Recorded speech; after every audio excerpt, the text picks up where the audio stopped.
Hello student, welcome to your next class. तो आज है हमारे पास मोल कॉन्सेप्ट सीरीज का लास्ट लेक्चर। सो बड़ा लंबा हम ये लेक्चर सीरीज स्टार्ट की थी हमने, मोल कॉन्सेप्ट और स्टोइकियोमेट्री। तो इसमें हम इस सीरीज के लास्ट लेक्चर में आज हम पहुंच गए, एंटर कर चुके हैं। और आज है हमारे पास लेक्चर नंबर 21। तो आज हमारा जो लेक्चर है ये लेक्चर नंबर 21 है और ये हमारा सीरीज का लास्ट लेक्चर है। तो काफी लंबा सफर रहा इस सीरीज में। तो पहले हम क्या करते हैं, इसको कवर कर लेते हैं लास्ट लेक्चर में, उसके बाद हम फिर देखते हैं हमें क्या करना है, आगे का हमारा क्या प्लान है वो हम आपके साथ डिस्कस करने वाले हैं। ठीक है, तो सबसे पहले आप ये देखो कि हमने लास्ट क्लास में क्या पढ़ा था। एक बार रिकैप करते हैं। तो लास्ट क्लास में लेक्चर नंबर 20 था आई थिंक। तो लेक्चर नंबर 20 में हमने पढ़ा था what is the volume strength of H2O2, volume strength of H2O2, जिसमें मैंने आपको बोला था कि इंपॉर्टेंट क्या है। इंपॉर्टेंट के लिए आप क्या करोगे, H2O2 की जो डिकम्पोजिशन रिएक्शन है इसको आपको याद रखना है। तो H2O2 जब डिकम्पोज होता है तो हमें मिलता है H2O लिक्विड और साथ में हमें मिलती है ऑक्सीजन गैस। ये तो हो गई decomposition reaction of H2O2। Okay, अब इसमें जो इंपॉर्टेंट फॉर्मूले है वो ये है कि जो वॉल्यूम स्ट्रेंथ बेसिकली होती क्या है। तो H2O2 सॉल्यूशन के लिए हमने एक स्पेशल अपना कंसंट्रेशन टर्म्स यूज करा है to define the molality of the solution, जिसको हम बोलते हैं अपना वॉल्यूम स्ट्रेंथ। तो वॉल्यूम स्ट्रेंथ कैसे डिफाइन करते हैं, it is the ratio of O2 produced at STP in liter divided by volume of sample taken, volume of sample taken in litre. तो ये चीज मैंने आपको बताई थी कि ये होता है हमारे पास फॉर्मूला। क्या होता है formula, the volume of oxygen produce at STP in litre divided by volume of sample taken. यहाँ पे इंपॉर्टेंट चीज क्या थी, क्योंकि जहां भी एसटीपी की बात आती है तो एसटीपी की बात आते ही आपके माइंड में आना चाहिए कि we have the two STP condition. First is the old condition and second is the new condition. हम कौन से एसटीपी की बात करते हैं, तो यहाँ पे हमने आपको दो अलग से केस बनवा दिए थे, केस 1 और केस 2। अगर मैं अपनी बात करता हूँ ओल्ड एसटीपी पे, तो ओल्ड एसटीपी पे आपने जब फॉर्मूला ड्राइव करा था तो आपके पास क्या आया था, volume strength is equal to molarity divided by 2 into 22.4 B. ठीक है, और अगर मैं बात करता हूं कौन से एसटीपी की, न्यू एसटीपी की, तो अगर मैं न्यू एसटीपी की बात करूंगा तो वॉल्यूम स्ट्रेंथ हम कैसे डिफाइन करेंगे, molarity divided by 2 into 22.7 litre. तो ये हम डिस्कस कर चुके थे, पूरा हमने न्यूमेरिकल सॉल्व किया, कैसे क्वेश्चन आते हैं ये सब हमने डिस्कस किया है। अब आ जाओ फटाफट आज का हमारा लास्ट टॉपिक, मोल कॉन्सेप्ट सीरीज का लास्ट टॉपिक। और इसमें आज हम क्या पढ़ने वाले हैं, हमारा टॉपिक है यूडियोमेट्री। अब यूडियोमेट्री है क्या, अगर देखा जाए तो मैं तो इसको बोलता हूं the small sister of stoichiometry. जो स्टोइकियोमेट्री होती है उसकी क्या होती है, स्मॉल सिस्टर होती है। तो यूडियोमेट्री में आपको कुछ पॉइंट्स नोट करने पड़ेंगे। वो पॉइंट्स क्या करने पड़ेंगे कि eudiometry it is applicable when gaseous substances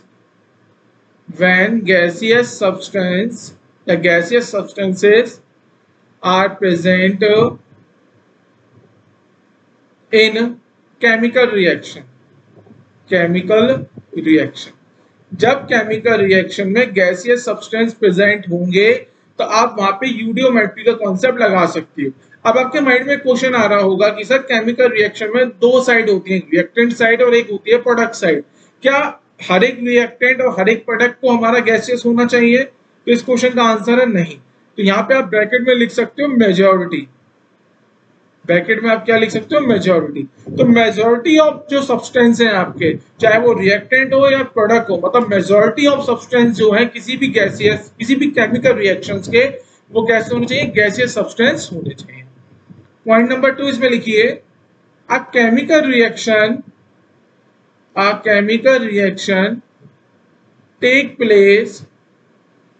take place always at constant temperature and pressure. जो हमारी केमिकल रिएक्शन होती है वो कांस्टेंट टेम्परेचर और प्रेशर पे होती है। अगर किसी भी केमिकल रिएक्शन के लिए, अगर आपको सुनना, अगर आपको किसी भी केमिकल रिएक्शन में न्यूमेरिकल में टेम्परेचर और प्रेशर की वैल्यू गिवन नहीं है तो आप क्या करोगे, बाय डिफॉल्ट लिख सकते हो। बाय डिफॉल्ट हम जो टेम्परेचर लेते हैं वो लेते हैं रूम टेम्परेचर, जिसकी वैल्यू होती है 25 डिग्री सेंटीग्रेड, और हम जो प्रेशर लेते हैं वो प्रेशर क्या होता है 180। पर ये कंडीशन कब वैलिड है, ये कंडीशन तब वैलिड है जब आपके पास किसी भी केमिकल रिएक्शन में आपको टेम्परेचर और प्रेशर गिवन नहीं है तो आप ये वैल्यू ले सकते हो। समझ में आ गया। तो अगर बेटा यहाँ पे अगर मैं देखूं, मेरे पास जो इक्वेशन होती है आइडियल गैस इक्वेशन, अब मैं यहाँ पे आइडियल गैस इक्वेशन किसके लिए अप्लाई कर सकता हूँ, गैसियस सब्सटेंस के लिए। तो गैसियस सब्सटेंस के लिए अगर मैं आइडियल गैस इक्वेशन अप्लाई करूंगा तो वो क्या होगी, PV is equal to NRT. ठीक है। अब किसी रिएक्शन जो हो रही है कांस्टेंट टेम्परेचर पे हो रही है, कांस्टेंट प्रेशर पे हो रही है, मतलब टी हमारा कांस्टेंट है, प्रेशर भी हमारा कैसा है, कांस्टेंट है। ठीक है। अगर हम आर की बात करेंगे तो आर भी क्या होगा, यूनिवर्सल गैस कांस्टेंट। तो अब इस पूरी रिएक्शन में देखो, यहां से आपको समझ में आ जाएगा V is proportional to N। जो वॉल्यूम है वो वॉल्यूम क्या है, डायरेक्टली प्रोपोर्शनल टू मोल्स। तो यहां से हम क्या एक कंक्लूजन निकाल सकते हैं, यहां से मैं कंक्लूजन निकाल सकता हूं कि हमारा जो वॉल्यूम रेशियो होगा, किसकी बात हो रही है, वॉल्यूम रेशियो की।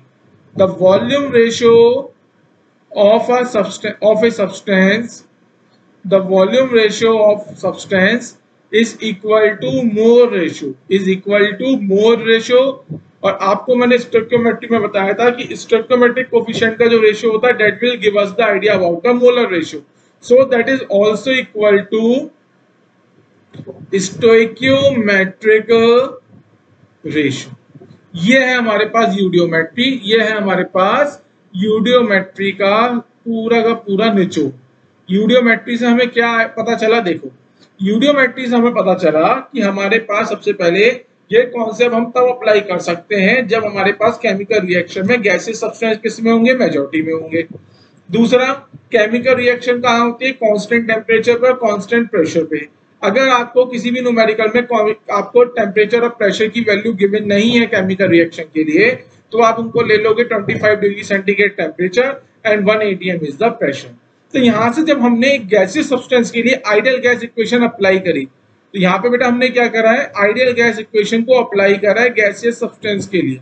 तो यहां से देखा कि V is directly proportional to N, इसका मतलब जो वॉल्यूम रेशियो है directly proportional to molar ratio, और molar ratio is also equal to stoichiometric ratio. इसको अभी आप यहाँ पे समझोगे कैसे, देखो यहाँ पे बेटा, अगर मेरे पास एक मैं केमिकल रिएक्शन लिख रहा हूं, A gas plus B gas plus C gas produce D gas plus E liquid plus F solid. तो अब आपका देखिए क्वेश्चन का आंसर मिल गया। अगर मैं इस केमिकल रिएक्शन की बात करूंगा तो इस केमिकल रिएक्शन में हर एक सब्सटेंस गैसियस नहीं है, तब भी हम यहाँ यूडियोमेट्री लगा सकते हैं क्योंकि मेजॉरिटी ऑफ सब्सटेंस हमारे कैसे हैं, गैसियस। समझ में आ गया। अब होगा क्या बेटा, सपोज कीजिए मैं इनके कुछ कोफिशिएंट लगा देता हूं, 3 4 4 1 2। तो मैं क्या बोलता हूं कि अगर ये this chemical reaction is a balance chemical reaction, अगर ये मेरी केमिकल रिएक्शन कैसी है, बैलेंस्ड है, बैलेंस्ड केमिकल रिएक्शन। अगर ये रिएक्शन मेरे पास कैसी है, बैलेंस केमिकल रिएक्शन है। ठीक है। तो बैलेंस केमिकल रिएक्शन में अब मैं क्या लगा सकता हूं बेटा, सपोज क्या करता हूं मैं, BA is the volume of A gaseous substance. जो A गैसियस सब्सटेंस है इसका जो वॉल्यूम है वो कितना है, BA इसका क्या हो गया, वॉल्यूम हो गया। तो आप डायरेक्टली क्या लगा सकते हो, आप डायरेक्टली सब्सटेंस B का वॉल्यूम फाइंड आउट कर सकते हो विद द हेल्प ऑफ यूडियोमेट्री। कैसे फाइंड आउट कर सकते हो, the stoichiometric coefficient of A divided by the stoichiometric coefficient of B is equal to volume of A divided by volume of B. Okay, so the stoichiometric coefficient of A का stoichiometric coefficient बेटा कितना है, 2। अगर मैं B की बात करूंगा तो B का stoichiometric coefficient कितना है, 3, is equal to volume of A, volume A मुझे क्या है, ये वॉल्यूम ऑफ ए मुझे क्या है, नोन है। वॉल्यूम ऑफ बी की अगर मैं बात करूंगा तो वॉल्यूम ऑफ बी हमारे लिए क्या हो गया, अननोन हो गया। तो यहां से हम volume of B find out कर सकते हैं, that is 3/2 volume of A. ये है हमारे पास यूडियोमेट्री। स्टोइकियोमेट्री ये कहती है the stoichiometric coefficient ratio will give us the idea about the molar ratio. पर यूडियोमेट्री के अकॉर्डिंग क्या है, the stoichiometric coefficient ratio will give us the idea about the ratio of volume. हमें volume के ratio का क्या देंगे, ये एक आइडिया देंगे। अब आप न्यूमेरिकली समझने की कोशिश करो। सपोज करो मेरे पास बेटा ए गैसियस सब्सटेंस है, is converted into 2b gaseous substance. अगर मैंने ए का जो वॉल्यूम है वो 10 ml लिया है, आप यहाँ देख सकते हो जो स्टोइकियोमेट्रिक कोएफिशिएंट का रेशियो है ए और बी में वो कितना, 1:2 का। ठीक है, तो इसका मतलब अगर आपसे कोई पूछेगा what is the volume of substance B, the answer is 20 ml। समझ में आ गया। अब कैसे निकाला, आप यही कॉन्सेप्ट यहाँ पे यूज कर सकते हो। क्या तो आप इसको इस पूरे लंबे मेथड से सॉल्व करो या फिर डायरेक्टली लिख दो कि एक गैसियस सब्सटेंस जो ए है उसका कोएफिशिएंट स्टोइकियोमेट्रिक कोएफिशिएंट 1 है, जो गैसियस सब्सटेंस बी है उसका स्टोइकियोमेट्रिक कोएफिशिएंट 2 है। इसका मतलब इनके वॉल्यूम में रेशियो भी कितना आएगा, 1:2 का आएगा। तो वही मैंने यहाँ पे अप्लाई कर दिया। समझ में आया कि नहीं आया। चलो आगे हम मूव करते हैं। अब यहाँ पे आपको कुछ चीजें पढ़नी पड़ेगी। कैसे, देखो मैं समझाता हूं आपको। एक केमिकल रिएक्शन हम लिख देते हैं, कोई भी हम एक केमिकल रिएक्शन लिखते हैं, A gas plus B gas is converted into C gas plus D liquid plus E solid. मैंने ये ले लिया, ये मेरे पास क्या आ गई, केमिकल रिएक्शन आ गई। यहाँ तक कुछ डाउट है किसी को, मैंने क्या लिखी, केमिकल रिएक्शन। आपको तो मैं इसको एक बॉक्स में बंद कर देता हूँ। तो ये मैंने क्या लिख दी, एक केमिकल रिएक्शन।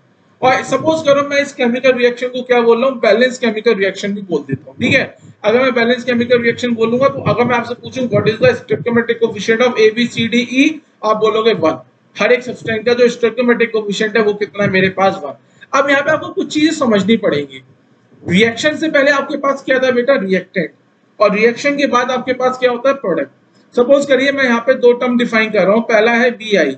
तो बी आई क्या डिनोट करेगा, वॉल्यूम, वॉल्यूम या फिर टोटल वॉल्यूम लिख देते हैं हम इसे, total volume before reaction. Reaction से पहले का टोटल वॉल्यूम हो गया, बी आई क्या हो गया, टोटल वॉल्यूम बिफोर रिएक्शन। और सपोज करो बेटा बी एफ हम डिनोट कर रहे हैं total volume after reaction, total volume after reaction.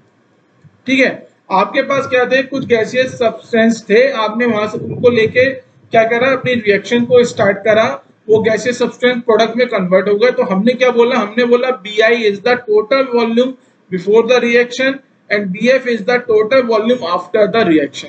तो बेटा जब भी कोई केमिकल रिएक्शन होगी तो तीन टाइप की पॉसिबिलिटी पॉसिबल है। कौन कौन सी, एक तो है केस वन। केस वन में क्या हो सकता है, वॉल्यूम का कॉन्ट्रैक्शन हो सकता है, तो हम इसको बोलेंगे वॉल्यूम कॉन्ट्रैक्शन। ठीक है, दूसरी केस क्या हो सकता है, that is the case two. Case two में क्या हो सकता है, वॉल्यूम का एक्सपेंशन हो सकता है, तो हम इसको बोलेंगे वॉल्यूम एक्सपेंशन। और अगर हम तीसरे केस की बात करते हैं दैट इज केस थ्री, तो केस थ्री में हम बोलेंगे during the chemical reaction no change in volume, so the no change in volume, no change in volume. तो बेटा देखो वन बाय वन करके मैं इसको डिस्कस करता हूं। अगर वॉल्यूम में कॉन्ट्रैक्शन है, वॉल्यूम में कॉन्ट्रैक्शन का मतलब क्या है, इनिशियल वॉल्यूम ज्यादा है और फाइनल वॉल्यूम कम है। तो वॉल्यूम कॉन्ट्रैक्शन हम कैसे निकाल सकते हैं, हम निकाल सकते हैं initial volume minus final volume, और जो इन दोनों वॉल्यूम का डिफरेंस होगा उसी को हम बोलेंगे वॉल्यूम का कॉन्ट्रैक्शन। अगर मुझे वॉल्यूम का एक्सपेंशन निकालना है, वॉल्यूम एक्सपेंशन का मतलब फाइनल वॉल्यूम मेरा इनिशियल वॉल्यूम से ज्यादा है, वैसे भी लिख सकते हो final volume is greater then initial volume, so volume expansion is given by final volume minus initial volume. ठीक है, और नो चेंज इन वॉल्यूम का मतलब हो गया final volume is equal to initial volume. Okay, और अगर हम final volume is equal to initial volume, ये हो गया हमारे पास no change in the volume. तो वॉल्यूम कॉन्ट्रैक्शन की अगर हम बात करेंगे तो कंडीशन क्या होगी वॉल्यूम कॉन्ट्रैक्शन की, initial volume is greater than final volume. तो ये हो जाएगा हमारे पास वॉल्यूम का कॉन्ट्रैक्शन। ठीक है, अब आगे देखिए कुछ इंपॉर्टेंट चीजें हैं, ये सब डिस्कस कर देता हूं मैं।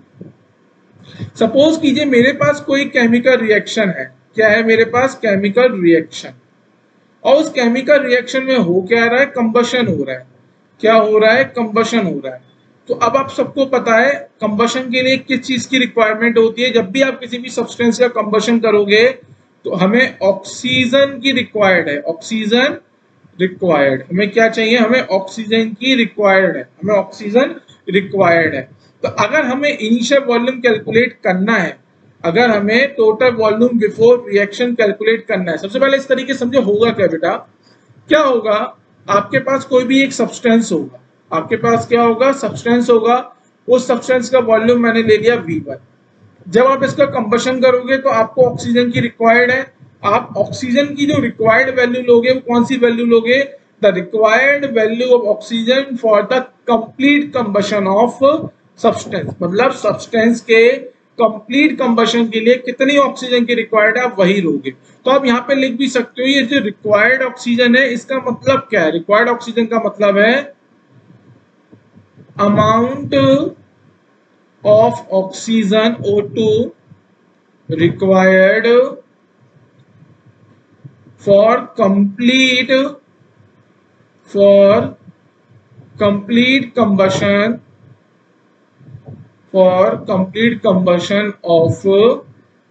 of a substance, किसी भी सब्सटेंस के कंप्लीट कंबशन के लिए जितने ऑक्सीजन की रिक्वायरमेंट है वो उसको हम बोलेंगे ऑक्सीजन रिक्वायर्ड। तो मैंने क्या बोला, हमारे पास सब्सटेंस है, इस सब्सटेंस का हम कंबशन करेंगे तो हमें ऑक्सीजन की क्या रिक्वायरमेंट है, सपोज करो हमें V2 ऑक्सीजन की रिक्वायरमेंट है। इसका मतलब रिएक्शन स्टार्ट करने से पहले आपके पास क्या होना चाहिए, सब्सटेंस का V1 वॉल्यूम होना चाहिए, सपोज करो V1 ml, और सब्सटेंस की कंप्लीट कंबशन के लिए जो ऑक्सीजन की रिक्वायरमेंट है उतना ऑक्सीजन भी होना चाहिए V2 ml। तो यहां से आप BI जो आपने बोला है that is the total volume before reaction, total volume before reaction कितना आ जाएगा हमारे पास, V1 plus V2 ml, V1 plus V2 ml क्या आ जाएगा हमारे पास, total volume before reaction, reaction से पहले का टोटल वॉल्यूम हमारे पास आ गया। समझ में आया बात, ये बहुत इंपॉर्टेंट है, ये क्या है हमारे पास मोस्ट इंपॉर्टेंट पॉइंट है। ये मोस्ट इंपॉर्टेंट पॉइंट क्यों है, क्योंकि बहुत सारे आपके पास क्या होंगे, कंबशन वाले क्वेश्चन आएंगे, उस समय आप क्या करोगे, आप कंबशन वाले क्वेश्चन को जब स्टार्ट करोगे, देखो मैं आपको एक हिंट देके बताता हूं, आप चाहो तो यहाँ आप नोट करके भी लिख सकते हो। कैसे, सपोज कीजिए मेरे पास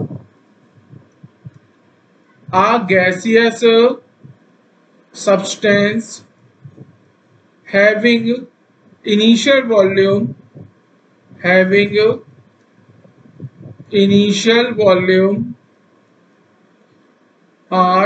ml, having initial volume of 20 ml, a volume contraction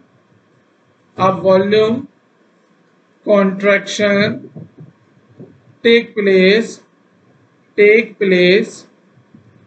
of 50 ml ले लेता हूँ। वॉल्यूम जो कॉन्ट्रैक्शन हो रहा है कितने का हो रहा है, 50 ml का हो रहा है। तो आप यहाँ देखो वॉल्यूम कॉन्ट्रैक्शन हो रहा है, इसका मतलब initial volume is greater than final volume. और वॉल्यूम कॉन्ट्रैक्शन को हम कैसे लिख सकते हैं, initial volume minus final volume. तो जो वॉल्यूम कॉन्ट्रैक्शन है वो आपको कितना गिवन है, 50 ml आपको गिवन है, कितना गिवन है, 50 ml है। अब आप यहाँ देखो जो इनिशियल वॉल्यूम है वो आपके पास कितना है, 20 ml, कितना है 20 ml minus final volume is equal to 50 ml। तो यहां से फाइनल वॉल्यूम कितना आ जाएगा, -30 ml, मतलब वॉल्यूम किस में आ गया, माइनस में।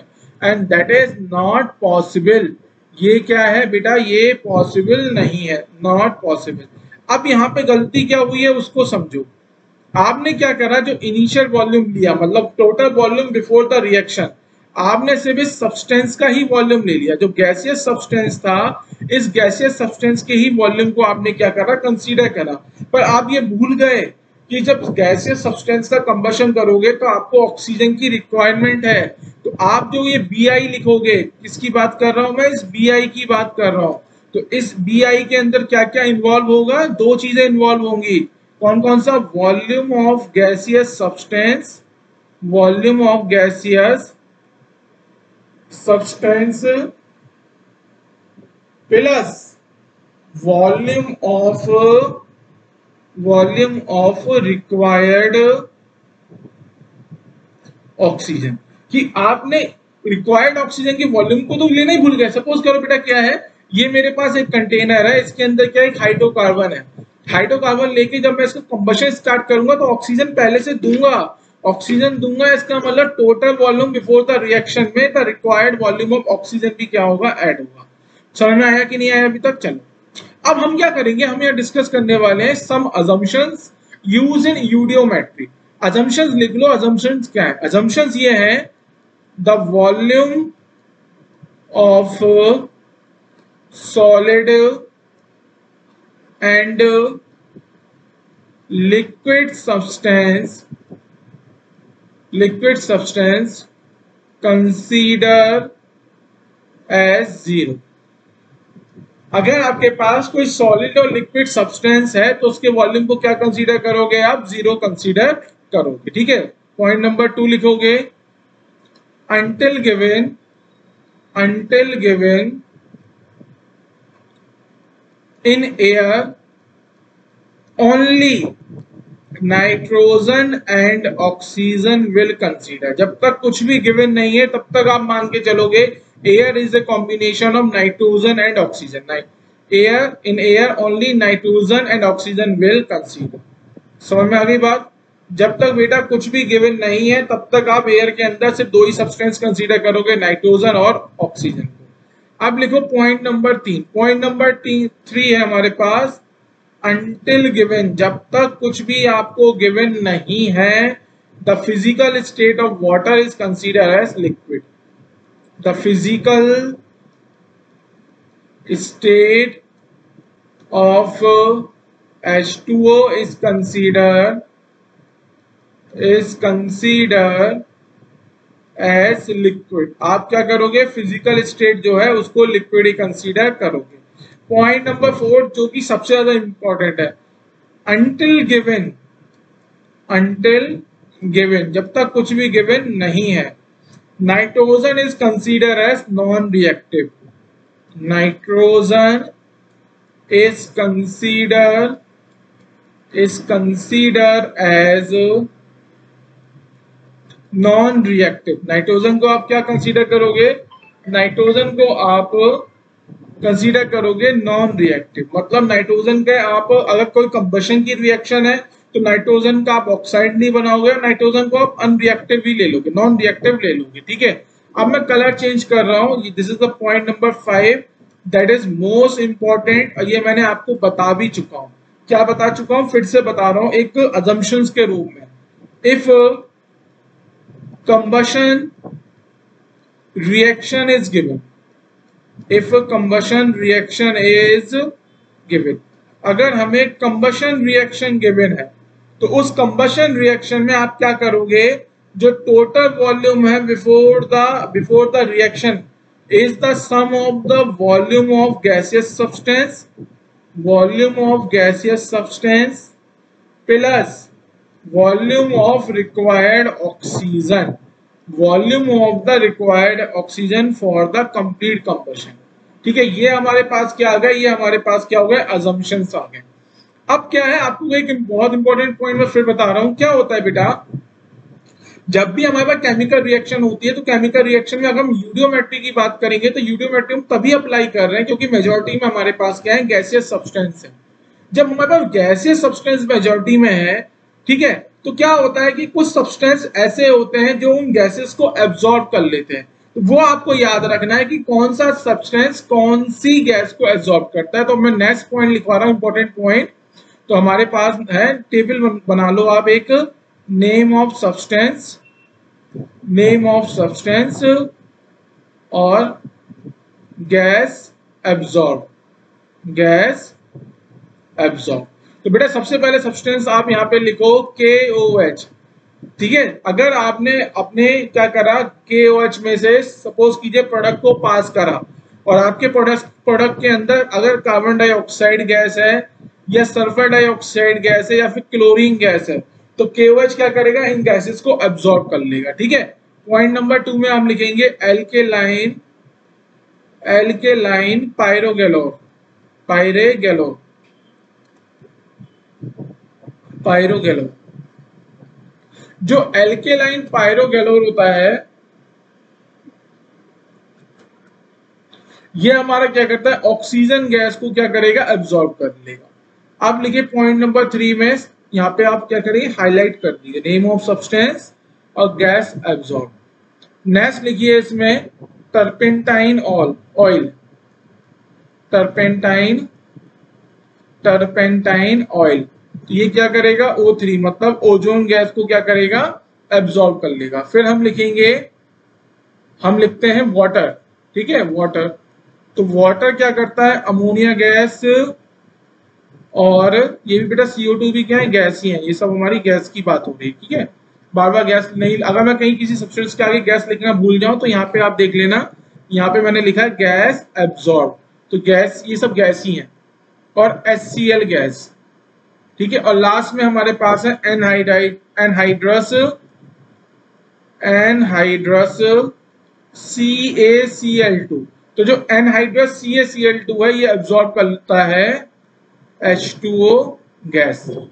अब देखो आपको अभी समझ में आ रहा होगा कि सही ये क्या हो रहा है, मैं तो कुछ समझ में ही नहीं आ रहा, हमारा तो दिमाग का ढक्कन ही नहीं खुल रहा, सही आपने क्या करा दिया। अब आपको समझ में आएगा जो मैं कुछ लिखूंगा। मैंने ये लिखा, अभी आप ध्यान से सुनो जो मैं लिखवा रहा हूं। The product mixture, the product mixture pass through KOH solution, the product mixture pass through। अब प्रोडक्ट मिक्सचर भी मैं आपको दे देता हूँ। प्रोडक्ट मिक्सचर है क्या, प्रोडक्ट मिक्सचर हमारे पास है CO2 प्लस H2। ये आपके पास प्रोडक्ट मिक्सचर है, ठीक है। तो आपने जब प्रोडक्ट मिक्सचर को, फिर से स्टेटमेंट कंप्लीट कराता हूं मैं, the product mixture pass through KOH solution, है ना। द वॉल्यूम कॉन्ट्रैक्शन B.C का मतलब हो गया volume contraction of 50 ml take place, 50 ml take place. तो इस लाइंस को रीड करो, आपको क्या समझ में आ रहा है, आपको ये समझ में आ रहा है कि आपके पास एक प्रोडक्ट मिक्सचर था कार्बन डाइऑक्साइड का और वाटर का, ठीक है। आप चाहो तो यहाँ लिख भी सकते हो CO2 गैस और H2O वेपर। तो आपके पास एक प्रोडक्ट मिक्सचर था CO2 गैस का और H2O वेपर का, और आपने उस प्रोडक्ट मिक्सचर को एक KOH सॉल्यूशन से पास करा दिया।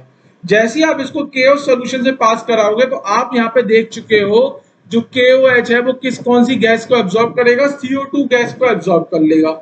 इसका मतलब जो कॉन्ट्रैक्शन हो रहा है वॉल्यूम में, वो क्यों हो रहा है, क्योंकि उस मिक्सचर में से अब CO2 गैस को KOH ने एब्जॉर्ब कर लिया। तो यहां से हमें आइडिया क्या मिला, the volume of CO2 is 50 ml। समझ में आया क्या लिखा मैंने, the volume of CO2 is 50 ml। अब मैं फिर से एक और लिखवा देता हूं, फिर से देखो बेटा, ठीक है, ठीक है। द प्रोडक्ट मिक्सचर, ये लिखिए द प्रोडक्ट मिक्सचर। अब प्रोडक्ट मिक्सचर के अंदर क्या क्या है ये मैं आपको बता देता हूँ। प्रोडक्ट मिक्सचर के अंदर है ऑक्सीजन गैस है, ओजोन गैस है मतलब O3 गैस है, CO2 गैस है, और साथ में वाटर लिक्विड है। वाटर क्या है, लिक्विड फॉर्म में। तो हमने क्या बोला है, the product mixture will pass through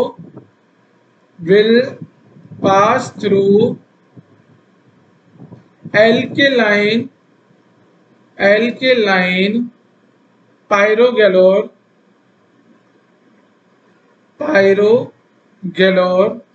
the volume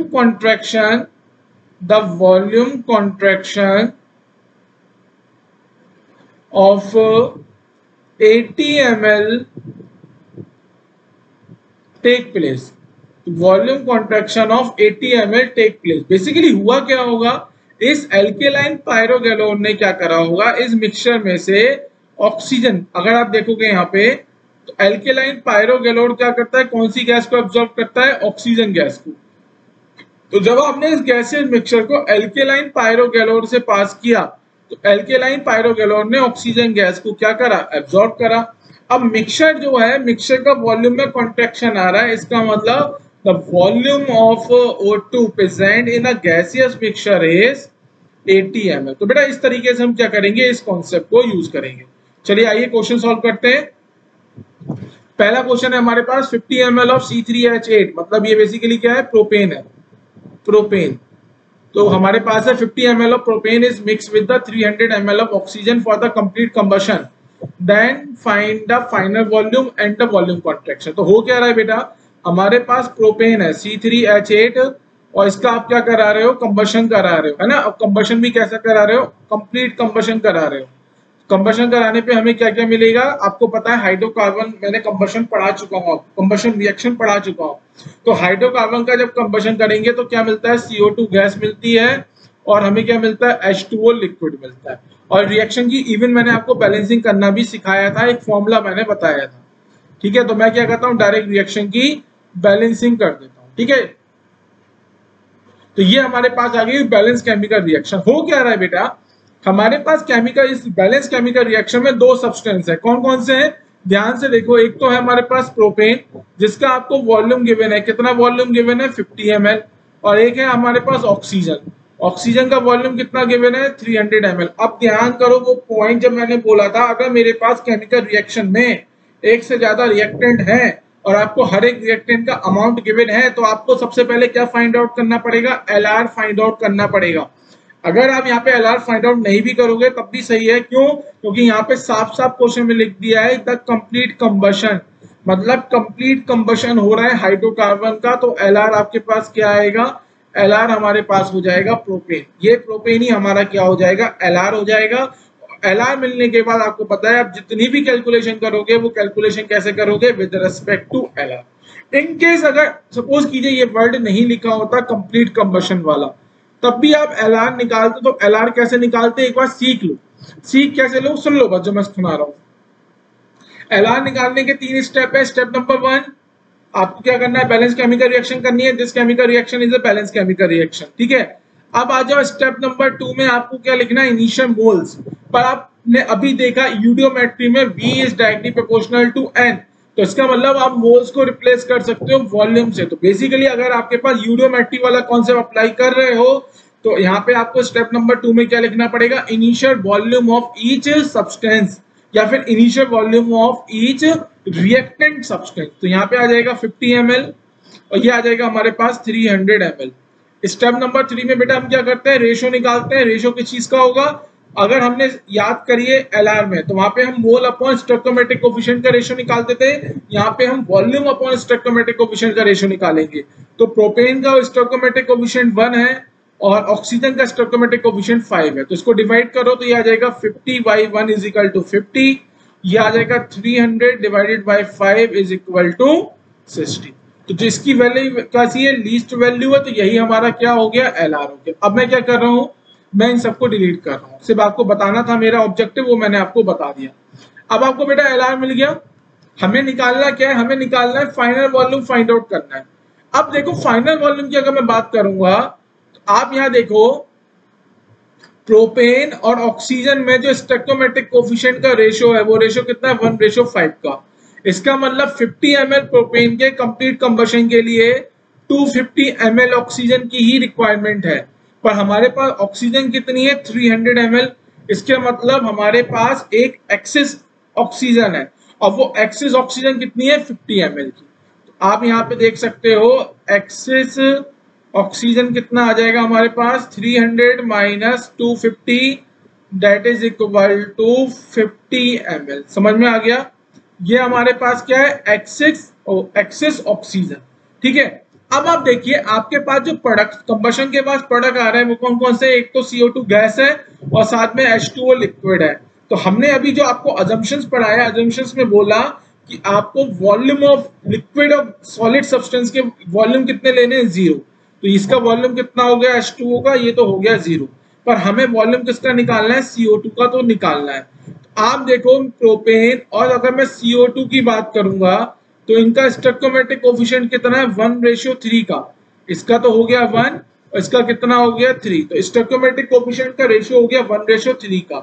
इसका मतलब अगर मुझे वॉल्यूम ऑफ CO2 निकालना है तो वॉल्यूम ऑफ प्रोपेन और वॉल्यूम ऑफ CO2 में 1:3 का ही क्या आना चाहिए, रेशियो मेंटेन होना चाहिए। तो अगर डायरेक्ट आप करो जो मेथड मैंने बताया, मैं डायरेक्ट यहाँ पे लिखने वाला हूँ, तो ये आ जाएगा हमारे पास 150 ml, ठीक है। अब यहाँ देखो फाइनल सॉल्यूशन में बचा क्या, फाइनल जो सॉल्यूशन था उसके अंदर क्या था, जो प्रोपेन था, प्रोपेन तो हमारा कंप्लीटली क्या हो गया, कंबशन हो गया, तो ये तो हो गया है, इसके तो हमारे पास नहीं बचा। ठीक है, ऑक्सीजन ने क्या करा है, ऑक्सीजन के 250 ml ने प्रोपेन के साथ रिएक्ट किया है, इसका मतलब जो एक्सेस ऑक्सीजन है ये हमें फाइनल सॉल्यूशन में मिलेगी। साथ में फाइनल प्रोडक्ट में हमें क्या मिलेगा, CO2 गैस मिलेगी जिसका वॉल्यूम कितना है 150 ml, और फाइनल प्रोडक्ट में हमारे पास क्या आएगा, H2O लिक्विड आएगा, पर हम लिक्विड के वॉल्यूम को कितना लेते हैं, 0। तो इसका मतलब अगर मैं यहां से निकालना चाहूं फाइनल वॉल्यूम, तो फाइनल वॉल्यूम क्या हो जाएगा बेटा, volume of CO2 plus volume of excess oxygen. तो वॉल्यूम ऑफ CO2 कितना आ जाएगा, 150 plus 50 that is equal to 200 ml। तो ये आ गया हमारे पास वॉल्यूम ऑफ फाइनल, या फाइनल वॉल्यूम हमारे पास आ गया। अगर बेटा हम इनिशियल वॉल्यूम की बात करेंगे तो इनिशियल वॉल्यूम हमारे पास कौन कौन से होंगे, एक तो होगा प्रोपेन का वॉल्यूम और एक हमारा होगा ऑक्सीजन का वॉल्यूम। तो इनिशियल वॉल्यूम भी आप कैलकुलेट कर सकते हो।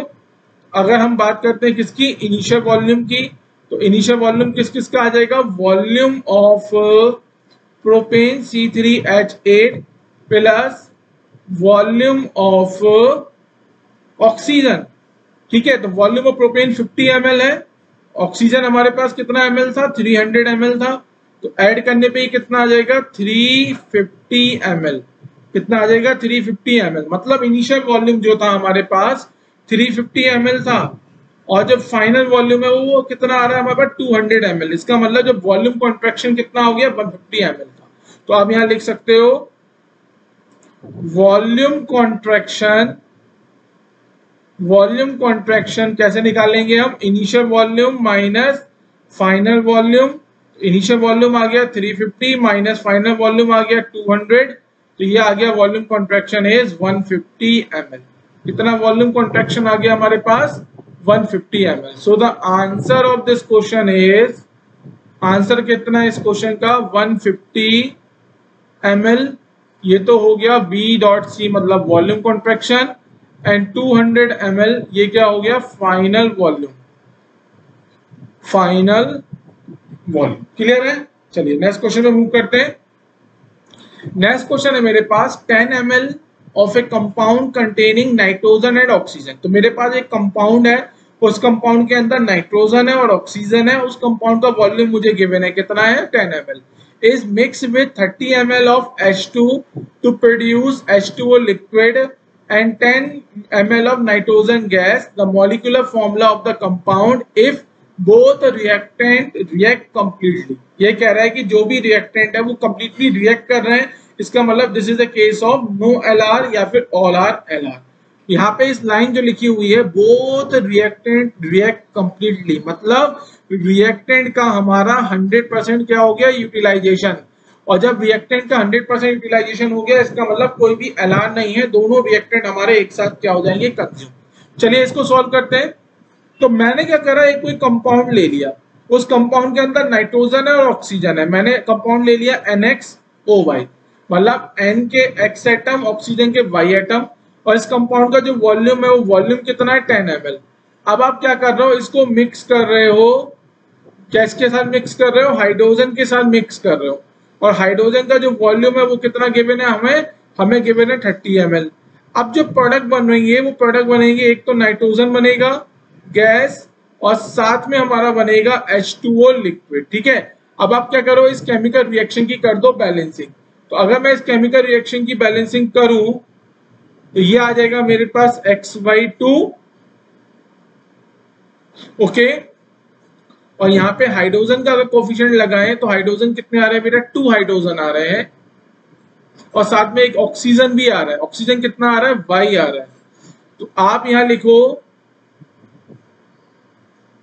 इसका मैं कलर चेंज कर देता हूं, या फिर आप ऐसे लिख लो, एक मिनट रुको, यहां पे मैं कर देता हूं Y से मैंने क्या करा, मल्टीप्लाई करा। तो हाइड्रोजन कितने हो गए, 2Y मैं जरा ढंग से बना देता हूं, हाइड्रोजन मेरे पास कितने हो गए, 2Y, और यहाँ पे हाइड्रोजन कितने 2, तो यहाँ पे Y से मल्टीप्लाई कर दो। आई थिंक ये हमारा क्लियर हो गया। एक बार बैलेंसिंग चेक कर लेते हैं। नाइट्रोजन के यहाँ पे एक्स एटम है, यहाँ पे नाइट्रोजन के कितने हैं, XY2 तो हो गया कोफिशिएंट, एटॉमिसिटी हो गई 2 तो X ही हो गया। ऑक्सीजन के Y है, यहाँ पे ऑक्सीजन के Y है, यहाँ पे हाइड्रोजन के 2 Y है, यहाँ पे भी हाइड्रोजन के 2 Y है। तो बेसिकली हो क्या रहा है, ये जो मेरे पास एक कंपाउंड था जिसके अंदर नाइट्रोजन और ऑक्सीजन है, इसका वॉल्यूम मेरा 10 ml है। ये क्या कर रहा है, हाइड्रोजन के साथ रिएक्ट कर रहा है 30 ml हाइड्रोजन के साथ, और 30 ml हाइड्रोजन के साथ रिएक्ट करके ये जो प्रोड्यूस करता है H2O liquid and 10 ml of nitrogen. तो जो नाइट्रोजन प्रोड्यूस कर रहा है वो कितना प्रोड्यूस कर रहा है, 10 ml ये प्रोड्यूस कर रहा है। अब आपको यहाँ पे एक चीज समझ में आ गई होगी, it is the case of no LR, या फिर आप इसको क्या बोल सकते हो, ऑल LR। ये वाला हमारा क्या हो गया, केस हो गया। ठीक है, अब आप यहाँ देखो, अगर मैं स्टोइकोमेट्रिक कोफिशिएंट रेशियो निकालता हूं NXOY का और हाइड्रोजन का, मतलब जो मेरे पास कंपाउंड है और जो हाइड्रोजन गैस है, इनका अगर मैं स्टोइकोमेट्रिक कोफिशिएंट निकालूंगा तो कितना आएगा, 1। कंपाउंड का तो स्टोइकोमेट्रिक कोफिशिएंट 1 है, और हाइड्रोजन गैस का स्टोइकोमेट्रिक कोफिशिएंट कितना है, Y। ठीक है, तो इसका मतलब अगर मेरे पास 10 ml मेरे पास कंपाउंड है, तो 10 ml कंपाउंड के लिए मुझे कितने हाइड्रोजन की रिक्वायरमेंट होगी, 10/ml हाइड्रोजन की रिक्वायरमेंट होगी। समझ में आया। पर आपको क्वेश्चन में गिवन है, क्या गिवन है, जो अमाउंट है आपका हाइड्रोजन का वो कितना है, 30 ml। इसको हमने क्या करा, इक्वेट करा, यहाँ से Y की वैल्यू निकाली, दैट इज 3। कितना आ गया, आप चाहो तो यहाँ पे ये मत लिखो, हाँ, तो ये वैल्यू कितनी आ गई, Y = 3 आ गया। अब आगे देखिए, अगर हम स्टोइकोमेट्रिक कोफिशिएंट निकालते हैं कंपाउंड का और नाइट्रोजन का, तो स्टोइकोमेट्रिक कोफिशिएंट कितना आ रहा है, कंपाउंड का तो है 1 और नाइट्रोजन का कितना है, XY2। तो ये आ जाएगा 1:XY2 का स्टोइकोमेट्रिक कोफिशिएंट है। इसका मतलब जो वॉल्यूम का रेशियो आना चाहिए, अगर कंपाउंड का वॉल्यूम मेरे पास 10 ml है, तो नाइट्रोजन गैस जो प्रोड्यूस होगी इसका वॉल्यूम कितना आना चाहिए, XY2 × 10। और आपको क्वेश्चन में कितना गिवन है, क्वेश्चन में आपको 10 ml गिवन है। क्वेश्चन में कितना गिवन है, 10 ml। तो मैंने क्या करता हूँ, इन दोनों को इक्वेट कर देता हूँ, XY2 × 10 = 10। यहाँ से X की वैल्यू कितनी आ गई, 2। So what is the molecular formula. अगर हम मॉलिक्यूलर फॉर्मूला बताते हैं कंपाउंड का, तो कंपाउंड का जो मॉलिक्यूलर फॉर्मूला होगा, यहाँ पे इसको समझो, the molecular formula of compound is NXOY।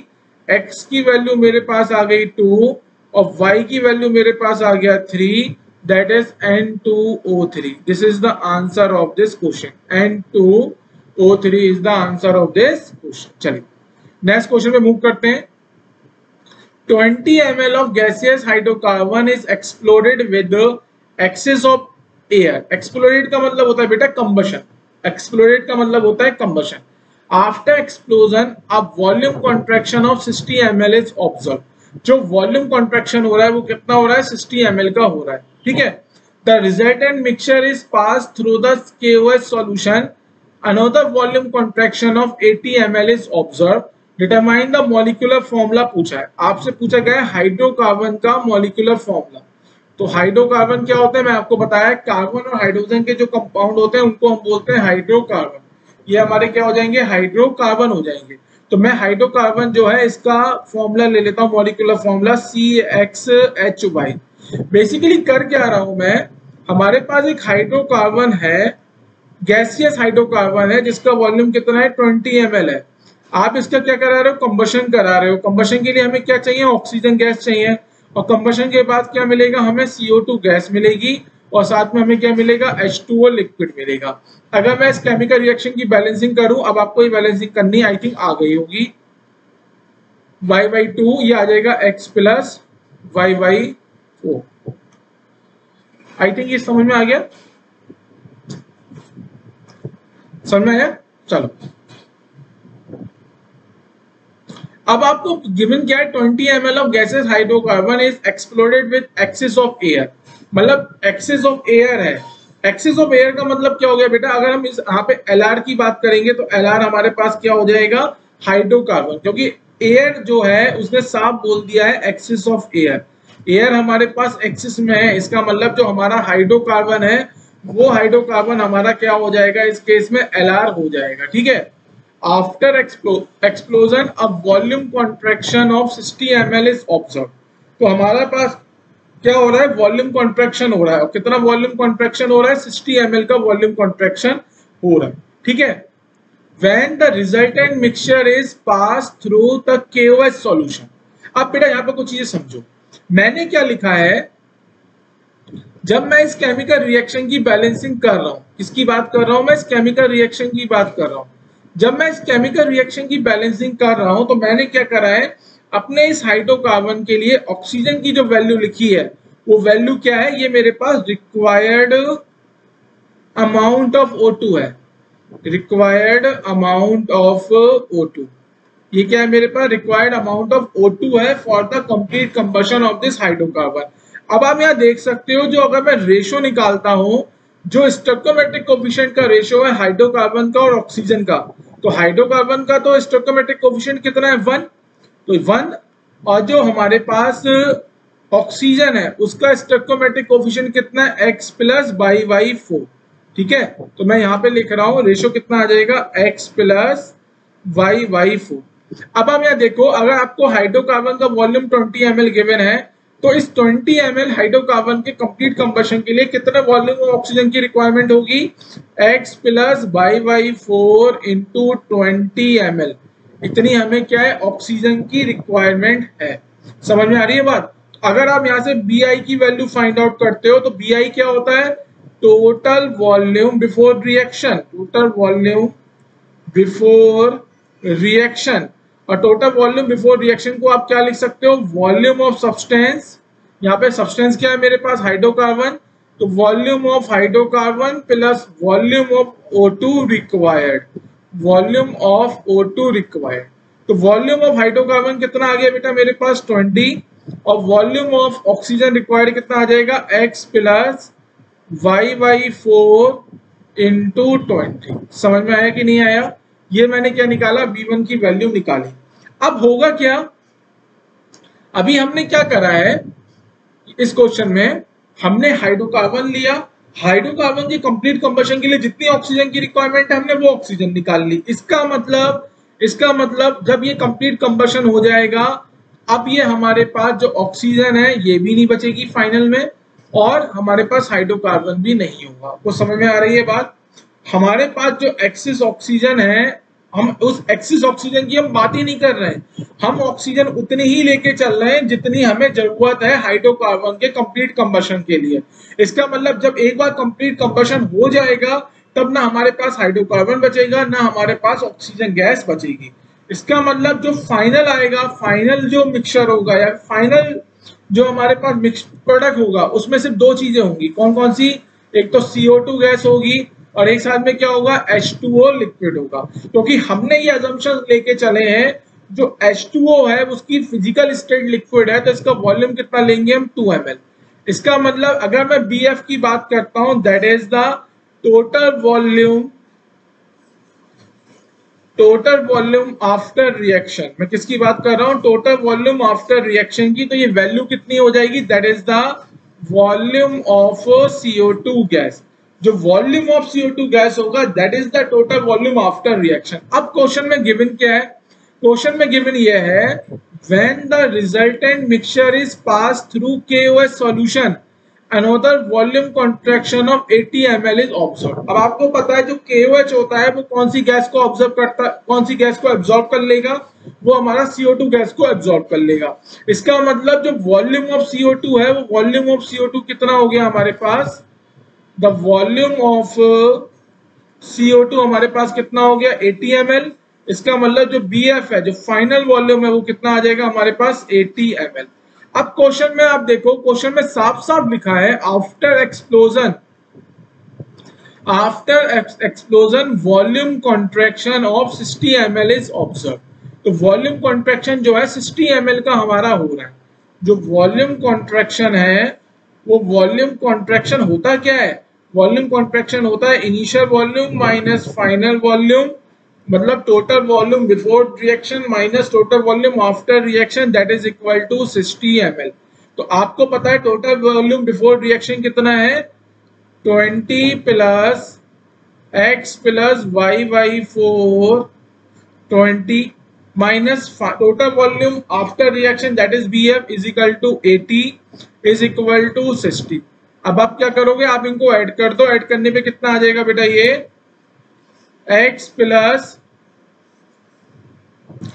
y/4, तो ये आ जाएगा -80, -80 में ये आ जाएगा -60, और -60 की बात करेंगे तो ये आ जाएगा 120, और 120 ये कैंसिल हो गया, ये हो गया हमारे पास 60। तो हमारे पास इक्वेशन क्या आ गई, x plus y/4 is equal to 60।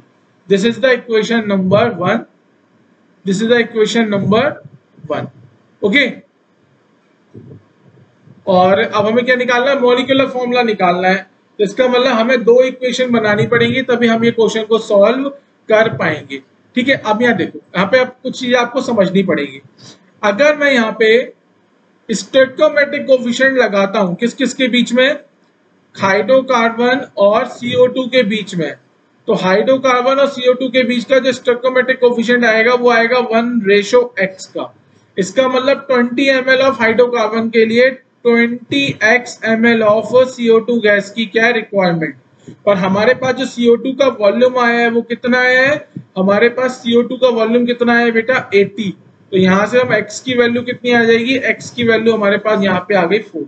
समझ में आया मैंने क्या करा, मैंने क्या करना है, x और y की वैल्यू निकालनी है ताकि मुझे हाइड्रोकार्बन का मॉलिक्यूलर फॉर्मूला पता चल जाए। अब x और y की वैल्यू निकालना है, मतलब दो अननोन है, दो इक्वेशन चाहिए। एक इक्वेशन तो मैंने यहाँ बना दी जो कि मैंने वॉल्यूम कॉन्ट्रैक्शन से बनाई है। अब मैं एक और इक्वेशन बना रहा हूँ, वो कैसे, अगर मेरे पास 20 ml हाइड्रोकार्बन है तो इसके कंबशन के लिए मुझे 20x ml ऑफ CO, मतलब 20 ml ऑफ हाइड्रोकार्बन के कंबशन से 20x ml of CO2 gas बनेगी। पर मेरे पास CO2 गैस का वॉल्यूम कितना है, 80 ml। ये आया ना, CO2 गैस का वॉल्यूम कितना है, 80 ml। हमने जो थ्योरेटिकली कैलकुलेट करा वो कितना है, 20x ml, दोनों को इक्वल करा, यहां से x की वैल्यू आ गई। तो x की वैल्यू 4 है बेटा, यहाँ पे एक बार थोड़ा कैलकुलेशन मिस्टेक है, ये 6 हो। x की वैल्यू मेरे पास कितना है, 4। अगर x की वैल्यू मेरे पास 4 है तो इस इक्वेशन में मैं क्या करता हूं, पुट करने पे y की वैल्यू मेरे पास कितना आ जाएगा, 8। तो जो मैंने हाइड्रोकार्बन लिया था C3HY, तो वो हाइड्रोकार्बन क्या आ जाएगा मेरे पास, C3H8। तो हाइड्रोकार्बन का जो मॉलिक्यूलर फॉर्मूला है वो कितना आ जाएगा, C3H8। इस क्वेश्चन का आप आंसर लिख लो, आंसर है इस क्वेश्चन का C3H8। इस क्वेश्चन ने आपको डायरेक्ट बता दिया what is the volume of CO2। Question की सुनने की अप्रोच समझ में आया कि हम क्या कर रहे हैं, हमारे पास एक्सिस एयर है, पर हम उस एक्सिस एयर के अंदर क्या करेंगे, हमें मतलब नहीं है। हमने क्या करना है, ऑक्सीजन चाहिए कंबशन कराने के लिए, और हम हमेशा ऑक्सीजन जो लेते हैं वो रिक्वायर्ड ऑक्सीजन ही लेते हैं। ठीक है, चलो नेक्स्ट क्वेश्चन मूव करो। When 20 ml mixture of O2 and O3 is heated, तो आपके पास क्या एक मिक्सचर है, इस मिक्सचर का जो वॉल्यूम है वो आपको गिवन है। तो जो मिक्सचर का वॉल्यूम है that is 20 ml। 20 ml is the volume of the mixture. अब इस मिक्सचर के अंदर क्या है, ऑक्सीजन गैस है और साथ में क्या है, O3 गैस। द ये कह रहा है when 20 ml mixture of oxygen and ozone is heated, the volume become 29 ml। तो मैं एक काम करता हूं, वॉल्यूम ऑफ ऑक्सीजन ले लेता हूं x ml, ठीक है, या फिर एक काम करते हैं, इसको अपोजिट चलते हैं। वॉल्यूम ऑफ ओजोन में ले लेता हूं x ml, कितना ले रहा हूं मैं, x ml। Volume of ozone मैंने ले लिया x ml, तो वॉल्यूम ऑफ ऑक्सीजन कितना हो जाएगा, 20 minus x ml, 20 minus x ml। अब हो क्या रहा है, when 20 ml mixture of oxygen O2 and O3 ozone is heated, the volume become 29 ml। Volume कितना हो जाएगा, 29 ml हो जाएगा, and disappear in a alkaline pyrogallon। और इस जो वॉल्यूम 29 ml हो रहा है, जब आप इसको एल्केलाइन पायरोगैलोन में डालोगे तो क्या हो जाएगा, डिसअपियर हो जाएगा। अब आपको पता है हमारा जो एल्केलाइन पायरोगैलोन होता है वो कौन सी गैस को एब्जॉर्ब करता है, ऑक्सीजन गैस को एब्जॉर्ब करता है। अगर ये ऑक्सीजन गैस को एब्जॉर्ब करता है, इसका मतलब हमारे पास मिक्सचर में सिर्फ ऑक्सीजन गैस है और कुछ है नहीं, तभी वो क्या हो गई है, डिसअपियर हो गई है। इसका मतलब हमने जब हीटिंग करी तो हीटिंग करने पे जो ओजोन गैस थी वो हमारी ऑक्सीजन गैस में क्या हो गई, कन्वर्ट। जो हमारी ओजोन गैस थी वो हमारी ऑक्सीजन गैस में कन्वर्ट हो गई। तो यहाँ आप देख सकते हो ओजोन गैस का वॉल्यूम हमने कितना लिया है, XmL। और आप अगर स्टोइकियोमेट्रिक कोएफिशिएंट का रेशियो देखोगे, ओजोन और ऑक्सीजन के स्टोइकियोमेट्रिक कोएफिशिएंट का रेशियो कितना है, 2:3। तो इनका वॉल्यूम का रेशियो भी कितना आना चाहिए, 2:3। अगर ओजोन आपके पास XmL है तो उस XmL ओजोन से आपको 3xy2 ml ऑफ ऑक्सीजन मिलेगी। कितनी मिलेगी, 3xy2 ml ऑफ ऑक्सीजन मिलेगी। तो अगर मैं बात करूं टोटल वॉल्यूम ऑफ ऑक्सीजन, किसकी बात कर रहा हूं मैं, total volume of oxygen gas की, तो ऑक्सीजन का बेटा ओजोन की हीटिंग करने से 3xy2 ml मिला, और पहले से ही मिक्सचर में 20 - x ml पहले से था, 20 - x ml पहले से था। तो ये आ गया हमारे पास टोटल वॉल्यूम ऑफ ऑक्सीजन। पर आपको गिवन है, आपको क्या गिवन है, आपको गिवन है total volume become 29। It means 3xy2 plus 20 - x is equal to 29। जब आप इसको सॉल्व करोगे तो सॉल्व करने पे आ जाएगा ये xy2 इज इक्वल टू 9 और x is equal to 18 ml। x की वैल्यू बेटा कितनी आ गई, 18 ml। मतलब जो ओजोन था, ओजोन कितना है, 18 ml, और ऑक्सीजन कितना है, 20 - x का मतलब 2 ml। क्वेश्चन में आपसे पूछा क्या है, क्वेश्चन में आपसे पूछा है what is the volume percent of oxygen in the original mixture. Original mixture में आपको O2 का क्या निकालना है, वॉल्यूम परसेंटेज निकालना है। So the volume percentage of O2 in original mixture, ये आपको क्या करना है, फाइंड आउट करना है, ओरिजिनल मिक्सचर। तो ये हम कैसे फाइंड आउट कर सकते हैं, this is the volume of O2 divided by volume of mixture into 100। तो वॉल्यूम ऑफ ऑक्सीजन कितना है, 2, मिक्सचर के अंदर 2 ml ऑक्सीजन प्रेजेंट है। मिक्सचर का जो टोटल वॉल्यूम है वो कितना आया है, 20 ml इंटू 100। जब आप इसे सॉल्व करोगे, सॉल्व करने पे ये आ जाएगा आपके पास 10 ml, 10%। कितना आ जाएगा, 10%। So the answer of this question is, what is the answer of this question, that is 10%। 10% is the answer of this question. चलिए, तो आज की क्लास का अब आते हैं लास्ट क्वेश्चन पे। ये आज की क्लास का हमारा लास्ट क्वेश्चन है। मोल कॉन्सेप्ट जो सीरीज है उसका ये लास्ट क्वेश्चन है। इसके बाद दी एंड हो जाएगा मोल कॉन्सेप्ट का। तो देखो लास्ट क्वेश्चन होना चाहिए धमाकेदार। धमाकेदार क्वेश्चन देख सकते हो, जेई मेंस 2018 का क्वेश्चन है। किसका क्वेश्चन है, जेई मेंस 2018 का। तो संभाल के करेंगे, क्वेश्चन में बैग नहीं जाना है, ठीक है। चलो, एट 300 केल्विन एंड 1 atm। तो आपको बेटा जो जो डेटा गिवन है मैं स्टार्टिंग में लेके चलूंगा। हमें 300 केल्विन और 1 atm मतलब प्रेशर कंडीशन गिवन है। 15 ml of gaseous hydrocarbon require 375 ml of air containing 20% of oxygen by volume for the complete combustion। तो मेरे पास बेटा एक गैसियस हाइड्रोकार्बन है।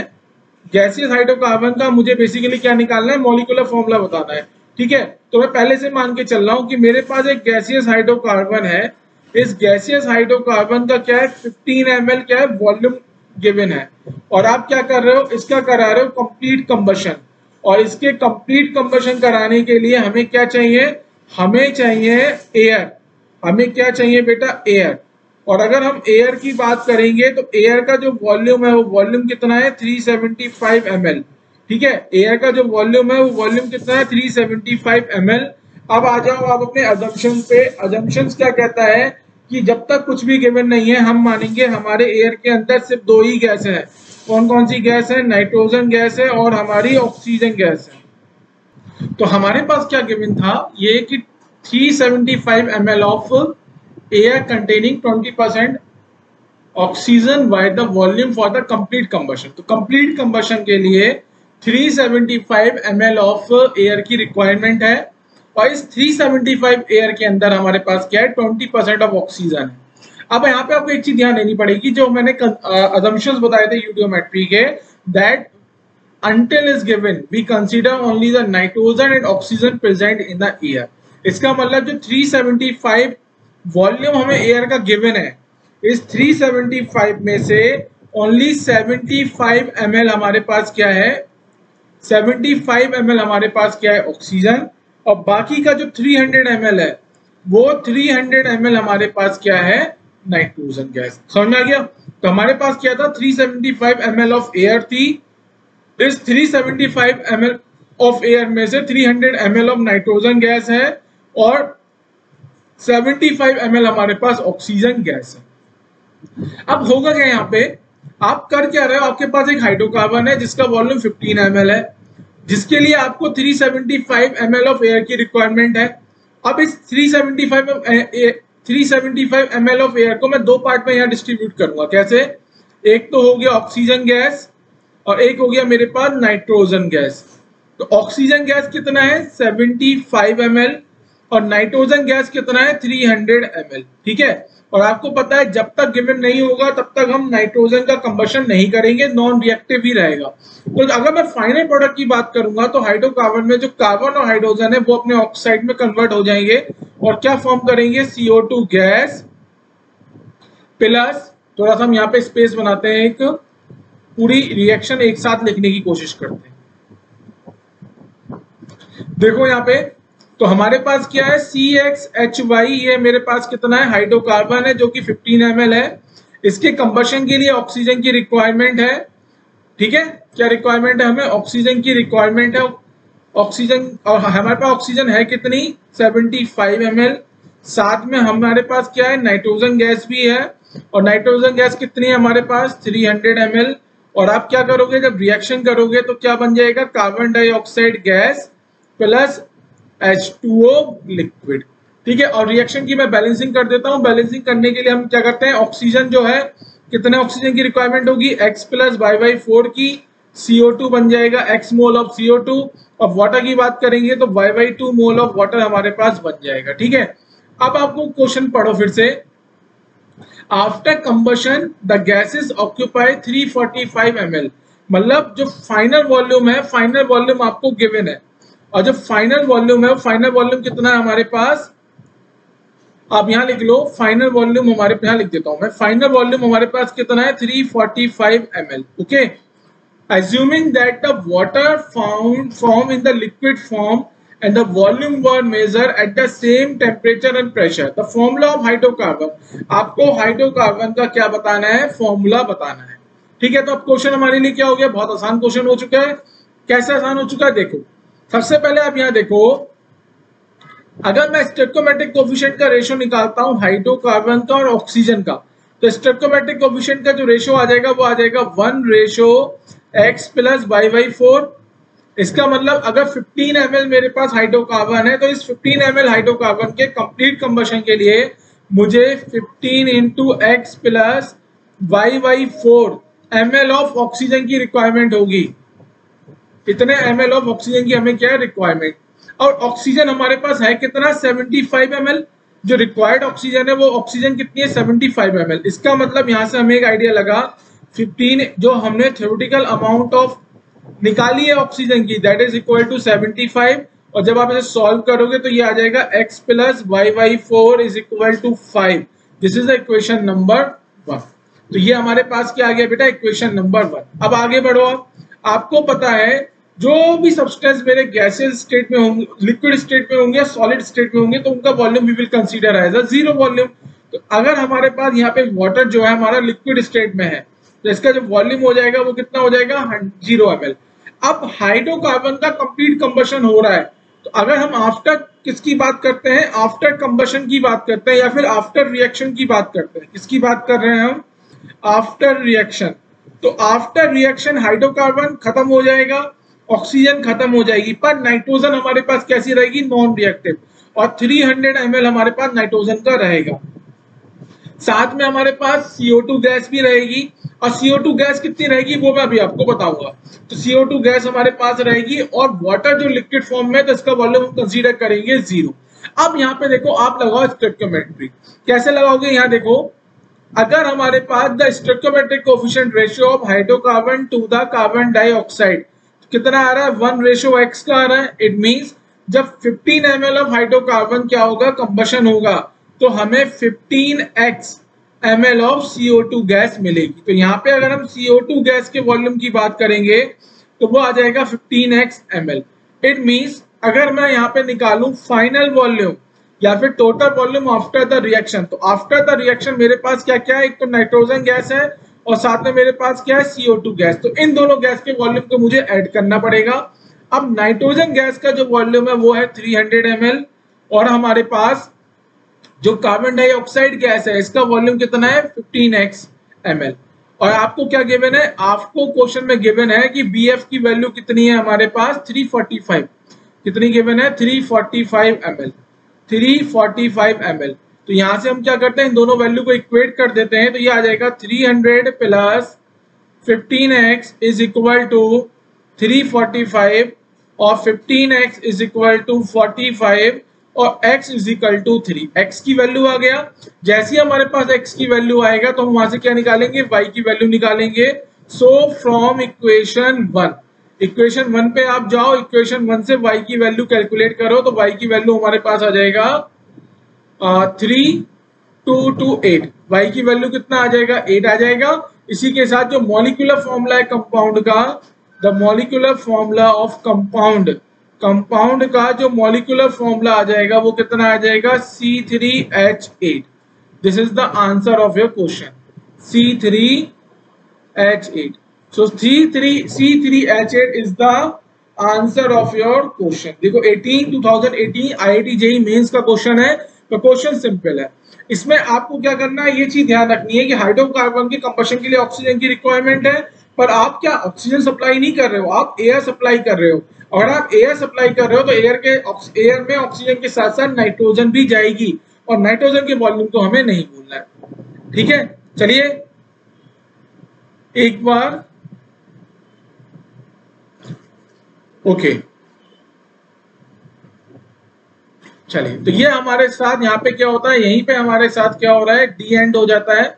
यहाँ हमारा क्या हो गया, जो हमारे पास सीरीज थी मोल कॉन्सेप्ट और स्टोइकियोमेट्री, उसका क्या हो गया, डी एंड हो गया। जितने भी टॉपिक मुझे आपको पढ़ाने थे मोल कॉन्सेप्ट और स्टोइकियोमेट्री में, वो सब मैंने यहाँ कवर किए हैं। अब आपका कोई भी क्वेश्चन, कोई भी इफ एनी क्वेश्चन, अगर आपका कोई भी क्वेश्चन, चाहे वो PY की क्वेश्चन हो या आपका किसी टेक्स्ट बुक का क्वेश्चन है, ठीक है, जो भी आपको पूछना है वो आप मुझसे पूछ सकते हो। अगर आप PYQ की बात करोगे तो IIT JEE और नीट, इन दोनों एग्जाम में जो भी क्वेश्चन पूछे गए आप मुझसे पूछ सकते हैं, जो भी मोल कॉन्सेप्ट और स्टोइकियोमेट्री पे बेस्ड है। ठीक है, अगर हम यहाँ पे बात करेंगे तो यहाँ पे हम आपको कुछ चीजें बताना चाहेंगे। सबसे पहले ईमेल है हमारा सक्सेना01 अंकित@gmail। ठीक है, टेलीग्राम चैनल का लिंक आपको कहाँ मिलेगा, डिस्क्रिप्शन बॉक्स में मिलेगा।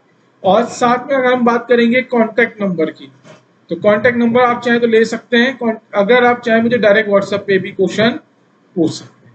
तो ये हो गया हमारे पास स्टूडेंट पूरा मोल कॉन्सेप्ट सीरीज का 21 लेक्चर किया। पूरा जितना भी आपको जरूरत है, आपको IIT JEE नीट और किसी भी कॉम्पिटिटिव एग्जाम के लिए, इवन आपके बोर्ड एग्जाम के लिए जितना आ सकता है वो उससे ज्यादा ही मैंने आप पे करवाया है। So thank you for watching this video series. Okay, चलिए मिलते हैं आपसे नेक्स्ट क्लास में। तो नेक्स्ट क्लास जो हम लेके आने वाले हैं वो उसका थोड़ा एक आइडिया दे देते हैं। Significant figure.